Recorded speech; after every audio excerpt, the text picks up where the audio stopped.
நாயும் அதன் நிழலும். முட்டாள் நாய் ஒன்று ஒரு இறைச்சிக் கடையில் இருந்த எலும்புத் துண்டை திருடியது. அதனை வாயில் கவ்விக்கொண்டு தன் இருப்பிடத்திற்கு புறப்பட்டது. செல்லும் வழியில் சில நாய்க்குட்டிகள் அந்த முட்டாள் நாயிடம் எலும்புத் துண்டை தருமாறு கேட்டன. ஆனால் அந்த முட்டாள் நாயோ, இதை நான் யாருக்கும் தரமாட்டேன், இதை முழுவதுமாக நான் மட்டுமே சாப்பிடப் போகிறேன் என்று கூறி விட்டுச் சென்றது. செல்லும் வழியில் ஒரு பாலத்தை வேண்டியிருந்தது. நாய் பாலத்தை கடக்கும்போது கீழே தண்ணீரை பார்த்தது. அந்த தண்ணீரில் அதன் உருவம் தெரிந்தது.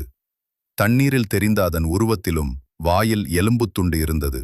அதைக் கண்ட நாய், இந்த நாயிடமும் ஒரு எலும்புத்துண்டு உள்ளது, இதையும் அபகரித்து விட வேண்டும் என்று நினைத்தது. உடனே அது பலமாக லோள் லோள் என குரைத்து கொண்டே தண்ணீரில் தெரிந்த நாயின் மீது பாய்ந்தது. அதனால் அதன் வாயில் இருந்த எலும்புத்துண்டும் தண்ணீரில் விழுந்தது. தண்ணீரில் விழுந்தவுடன்தான் அந்த முட்டாள் நாய்க்கு புரிந்தது இது நிழல் பிம்பம் என்று. அதனை தேடிச் சென்ற நாய் தண்ணீரில் தத்தளித்தது. மிகவும் துன்பத்துடன் உயிரை காப்பாற்றிக் கொண்டால் போதும் என கரையேற வேண்டியதாயிற்று. நீதி, பேராசை, பெருந